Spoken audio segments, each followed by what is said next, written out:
Halo, selamat malam saudara. Bola liar kembali menggelinding ke hadapan Anda. Pengalihan penyidikan kasus ex-Jampitsus Febri Adriansah dari polisi ke jaksa disorot luas karena dianggap tak lazim dan menabrak KUHP. Muncul lagi drama baru. Nama Febri sempat dicantumkan sebagai saksi, bukan tersangka, dalam 3 surat perintah penyidik yang dikeluarkan Kejaksaan Agung. Belakangan berselang jam diralat, tetap jadi tersangka. Asal-usul 74 kg emas dan falas bernilai sekitar setengah triliun rupiah masih tetap misterius. Febri Adriansah pun belum diperiksa, apalagi ditahan. Publik khawatir, sejumlah tokoh pun curiga, konflik kepentingan polisi dan jaksa hingga isu pertarungan para godfather akan mengganjal penyidikan kasus ex-Jampitsus. Bahkan menutup peluang mengusut keterlibatan aktor lain yang lebih besar. Saudara, saya masih tertarik. Kita ulas bola liar kasus ex-Jampitsus dialihkan ke jaksa, perintah siapa? Malam ini kita kedatangan sejumlah narasumber yang akan membahas topik bola liar hari ini. Ada Boyamin Saiman, Koordinator Masyarakat Anti Korupsi Indonesia. Selamat malam, Bang. Bivitri Susanti, dosen STH Indonesia Jentera. Selamat malam, Mbak Bivitri. Selamat malam. Abraham Samad, Ketua KPK 2011-2015. Halo, Bang. Malam, Mbak. Jasman Panjaitan, Direktur Penyidikan Jampitsus Kejagung 2010-2011. Halo, Pak Jasman. Edi Hasibuan, Penasihat Ahli Kapolri. Halo. Halo. Suparji Ahmad, Guru Besar Hukum Universitas Al-Azhar Indonesia. Selamat malam, Pak. Halo Sobat, Rai Rangkuti, Direktur Eksekutif Lingkar Madani. Langganan beliau ini. Selamat malam. Selamat malam. Dan melalui Zoom kita sapa Ahmad Saroni, Wakil Ketua Komisi 3 DPR Fraksi Nasdem. Selamat malam, Bang Saroni. Selamat malam semua, selamat malam. Oke, Bang, pertanyaan langsung ke Anda. Kita mendengar Prof. Mahfud mencurigai ada upaya menghambat, mengaburkan perkara dan melokalisir tersangka. Apakah Anda melihat ada indikasi yang sama seperti kata Prof. Mahfud? Ya, kalau Prof bicara, ini kan narasi yang kita bangun adalah bagaimana menyelesaikan perkara yang ditonton oleh Republik ini begitu hebatnya gitu ya. Kalau indikasi misalnya ada ya 50-50 lah terkait dengan masalah politik dan masalah penegakan hukum. Tapi yang saya konsen sekarang adalah bagaimana penegakan hukum setelah pelimpahan daripada aspek yang sudah diberikan pada hari ini. Yang lebih menarik adalah bagaimana tanggapan dari seorang lawyer yang telah mendampingi terduga tersangka ya, yang sudah tersangka saat ini, membantah semua apa yang dilakukan oleh penyidikan sebelumnya oleh kepolisian. Nah, ini lebih menarik lagi karena keributan ini akan makin panjang. Semakin panjang penegakan hukum berlalu, semakin panjang daya politik yang ditonton oleh semesta alam Republik ini. Mari kita tonton selanjutnya. Jadi kalau menurut Anda sendiri kan ini dioper masalahnya ke kejaksaan itu di masa penyidikan. Sabtu kemarin Anda ke sana, Anda tidak melihat bahwa ini melanggar KUHP seperti yang disampaikan oleh banyak orang? Ya, kan kalau ngomong melanggar KUHP, aturannya kan masalah integritas antara kedua lembaga. Baik dari kepolisian dan kejaksaan. Dan kalaupun akhirnya itu dilimpahkan ke kejaksaan karena ada hubungan yang memang lantaran keduanya untuk tidak sampai melebar kemana-mana, maka dilimpahkanlah itu barang ke kejaksaan. Atas perintah siapa sih sebenarnya ini barang misalnya? Nah, kalau ngomong perintah, atas perintah siapa? Dan merekalah yang berkomunikasi di antara keduanya. Dan keduanya yang bersamaan berbicara tentang bagaimana menyikapi situasi ini. Ya kita sebagai rakyat juga perwakilan rakyat, kita berharap proses penegakan hukum ini secara transparan, terbuka, akuntabel. Tidak ada urusan lagi politik ini. Ini Tidak ada politik unsur di luaran politik. jauh sekali.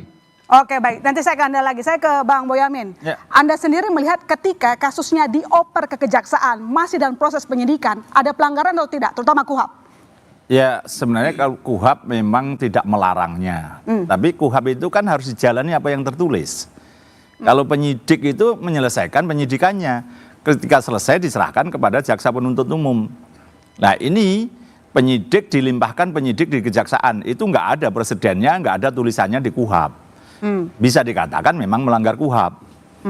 Kalau itu memang polisi misalnya menemukan handphone di sebuah gudang, diketahui ini ternyata nggak jelas, oh berarti penyelundupan. Maka karena polisi tidak berwenang, itu dilimpahkan kepada penyidik pegawai negeri sipil di bea cukai. Itu iya gitu prakteknya. Karena memang dia tidak berwenang. Kalau berwenang sama berwenang ini memang belum pernah ada. Tapi memang ada yang mengatakan kalau tidak ada larangan berarti kan boleh. Kan itu. Terus ada tambahan lagi, ada kebutuhan misalnya gitu. Kayak kemarin penetapan tersangka belum ada pemeriksaan saksi. Dalilnya apa? Ya karena kebutuhan katanya begitu. Substansinya jadinya begitu. Padahal KUHAP ini kan suatu yang strict gitu kan. Suatu yang jelas tidak bisa dimaknai, tidak bisa boleh disimpangi gitu. Tapi ya udahlah, ini yang penting justru dengan proses ini ada hal yang suatu yang negatif. Karena saya tahu persis penggeledahan itu diurus hari Senin itu ada yang mengatakan 12, bahkan saya tahunya 18 tempat. Ada di luar Jawa 2 tempat, di luar Jakarta ada 3 tempat. Yang digeledah kan baru hanya Jakarta sama di Sentul. Nah sehingga karena gara-gara dipindahin ini ada yang belum digeledah jadinya. Nah ini nanti apakah penyidik kejaksaan akan meneruskan penggeledahan itu, tapi kan bisa jadi barangnya udah nggak ada semua. Atau memang nggak ada, nggak tahu lah ya. Tapi setidaknya, tapi kalau kepolisian kan juga tidak bisa meneruskan penggeledahan itu. Padahal izin penggeledahan dari pengadilan masing-masing pengadilan sudah ada semua loh. Ngurusnya hari Senin. Jadi kira-kira kenapa nggak digeledah menurut Anda salah satu tempat? Ya polisi kan memang mengerjakan terus, tapi tiba-tiba berhenti dipindahkan kan ya harus berhenti. Kan ini kan ada yang di luar Jawa, kan mereka harus terbang ke sana berangkat. Yang di luar Jabodetabek ada, itu loh. Jadi mestinya kan urutan itu dari Jakarta dulu, terus Sentul, terus baru ke tempat lain. Tiba-tiba sudah ada perintah berhenti dan memindahkan, ya sudah. Oke, baik, coba saya ke Bang Edi. Ini kok kayaknya anti klimaks ya. Ada drama penggeledahan kanan kiri terus tiba-tiba dioper ke kejaksaan. Ini lazim atau polisi terpaksa? Saya kira kalau kita lihat daripada prosesnya dari awal, memang ini merupakan proses yang panjang ya. Kenapa demikian? Karena memang dimulai dari penyelidikan ya. Kemudian lanjut kepada penyidikan, maka bahkan dilakukan dengan penahanan tersangka. Itu si Dito tadi. Kemudian lalu dilakukan penggeledahan di mana-mana ya. Namun demikian ketika terjadi penggeledahan, kalau kita lihat ada gejolak terjadi antar penegak hukum. Jadi ketika ini terjadi, maka terjadilah mungkin inilah yang menyebabkan Kapolri dan juga Jaksa Agung harus melakukan koordinasi, sosialisasi, menyamakan persepsi sehingga untuk menghindari masalah hukum kok harus ada koordinasi menyamakan persepsi. Bukan untuk di dalam hal ini adalah untuk menghindari adanya gesekan di bawah sebetulnya. Maka dilakukan pada saat itu melakukan pertemuan silaturahmi, kemudian dilanjutkan dengan termasuk juga DNTNI. Kita lihat kemarin termasuk Polda Metro Jaya waktu itu juga sempat ada didatangi ya sejumlah orang ya yang maka untuk menghindari terjadi seperti itu maka dilakukan. Saya kira artinya polisi terpaksa menyerahkan kasusnya ke kejaksaan. Saya kira ini untuk untuk menjaga sebetulnya hal-hal yang tidak diinginkan ya. Upaya menjaga hal-hal yang tidak diinginkan untuk rakyat atau untuk siapa Mbak Bivitri? Nah itu dia, saya kira kan Pak Edi agak terbatas ya, harus diplomatis juga barangkali ya. Jadi izinkan saya agak menerangkan sedikit loh Pak. Jadi menurut saya bahwa misalnya tadi diceritakan sendiri bahwa ada sebagian anggota TNI yang datang ke Polda Metro Jaya. Itu saja sudah harus menimbulkan tanda tanya besar di kepala kita. Hubungan penegakan hukum dengan TNI sebagai aparat negara di bidang pertahanan itu apa? Nah artinya saya mau menyoroti ada politik di sini karena ada politiknya karena pertanyaan ini sebenarnya apakah lazim dilakukan atau tidak itu kan terjadi semua setelah pertemuan dengan presiden. Ini semua di berita sudah banyak ya, jadi saya juga sumbernya jelas di mana juga tidak hanya kejaksaan dan kepolisian tapi juga TNI sudah melakukan pertemuan, kemudian terjadilah perpindahan itu.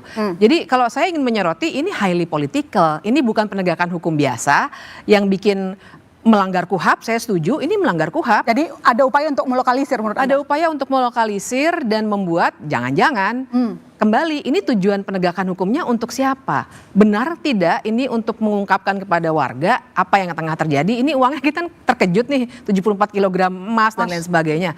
Atau hanya ingin menghindari gesekan di bawah itu? Tujuan penegakan hukum apa sih? Apakah untuk supaya semuanya berdamai tidak ada gesekan atau kita mau mengungkap kasus korupsi seterang-terangnya? Nah ini yang saya kira uraiannya harus dibaca dengan pertemuan dengan Presiden 2 kali ya dalam catatan media kan, Kamis di Danantara, kemudian Jumat atau Sabtu begitu ya. Nah setelah itu ada perpindahan, bahkan polisi tidak bisa melanjutkan penggeledahan karena tiba-tiba dipindah. Kemudian barang buktinya harus diserahkan juga kepada kejaksaan.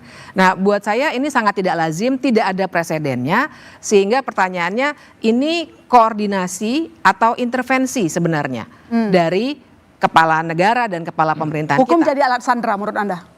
Saya sih melihatnya begitu, karena tahu-tahu ada TNI buat saya itu juga tanda tanya besar dong. Ini bukan penegakan hukum yang lazim. Oke, Pak Jasman, ketika kasus dalam penyidikan masih di tahap penyidikan, kemudian dioper dari kepolisian ke kejaksaan, Anda melihat ada keterpaksaan, ada penyanderaan di sana, ada upaya melokalisir? Tidak ada pemaksaan, namun tidak lazim, Tidak lazim. membingungkan apa yang dilakukan oleh para penegak hukum di sini. Dalam hal ini yang mengaku dirinya Jaksa Agung dan Kapolri telah membingungkan penegakan hukum di Indonesia. Nah ini harusnya Pak Prabowo ganti nih berdua ini. Harusnya sekarang segera dilakukan itu menurut Anda? Ini Sudah melompat nih. membingungkan.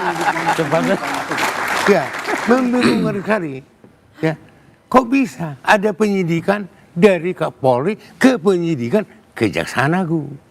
Lalu di mana ceritanya? Yang diatur dalam KUHAP adalah penyidikan oleh Polri, pencerahkan berkasnya ke kejaksaan. Kemudian Jaksa Agung atau Kejati atau Kejari menerbitkan perintah untuk pra penuntutan. Apa artinya pra penuntutan? Melakukan pemeriksaan terhadap berkas. Ini bisa enggak ini? Dilimpahkan ke pengadilan. Lengkapi enggak ini? Kalau tidak lengkap, keluar P19. Kalau lengkap, keluar P21.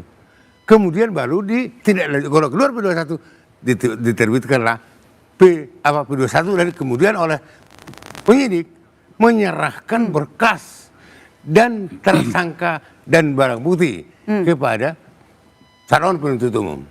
Penuntut umum kemudian membuat surat dakwaan melimpahkan ini ke pengadilan. Jadi kalau bisa sampai belok seperti ini atas perintah siapa, Pak? Saya nggak tahu siapa. Yang bisa mengotak-atik hukum seperti ini siapa? Ya saya nggak berani mengatakan siapa. Yang pasti ini tidak lazim.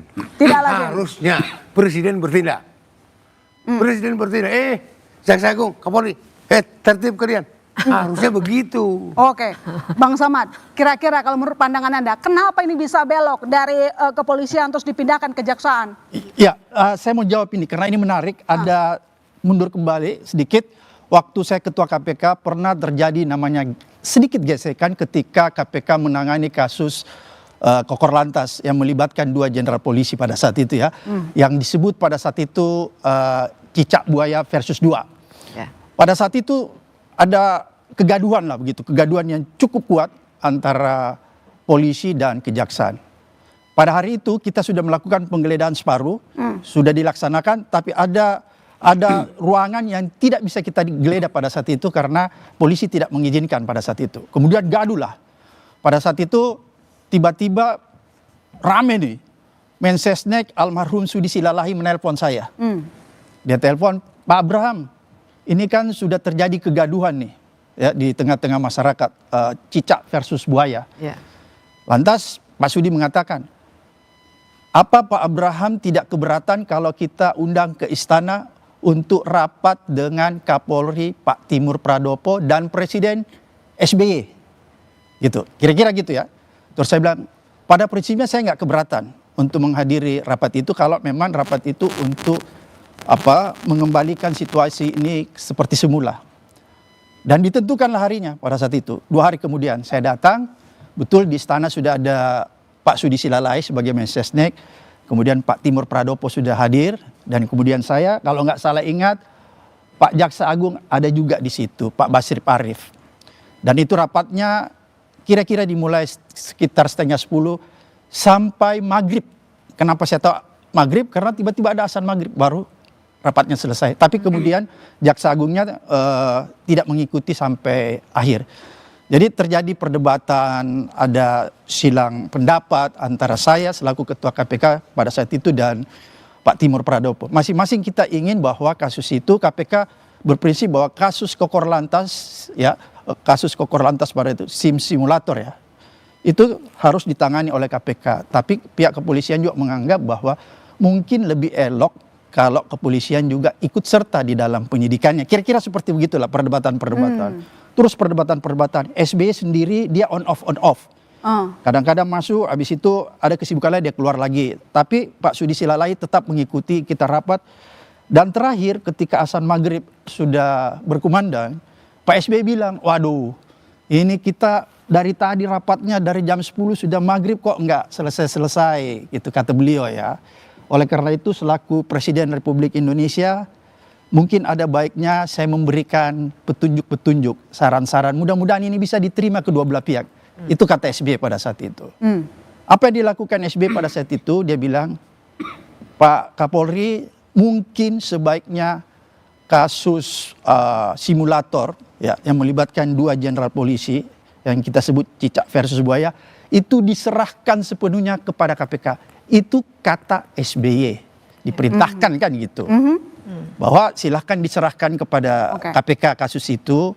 Dan kemudian nanti KPK akan memberi update setiap saat sejauh mana proses penyelidikan dan penyidikannya. Ada yang menarik, ada arahan dari Presiden nanti dilanjutkan Bang. Panjang Kami sekali kembali saudara, tetap di Bola Liar. Nah.